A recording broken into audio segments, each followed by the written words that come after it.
Hi, this is Sarah from The Savvy Professor, and in today's video, we'll talk about how to fix a GE top-load washer that won't start a cycle. This video will take you through ways to do so and more, so watch until the end. Here are some of the reasons why this happens. A damaged control board. The control board manages all functions of the washer, including cycles. If your control board fails, the washer also fails to power up and start a cycle. A jammed lid lock. If your washer lid is jammed, it won't be able to latch correctly and won't engage in a cycle.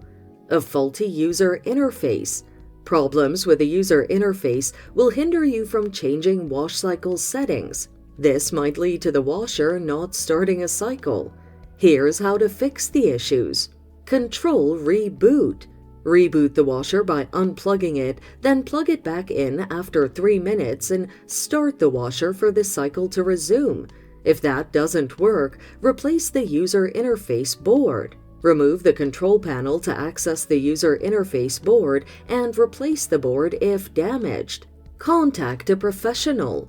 Have a professional perform a diagnostic test to determine the exact part of your washer that needs fixing. And that's how you fix a GE top-load washer that won't start a cycle. It's that simple. Thanks for watching. Till next time.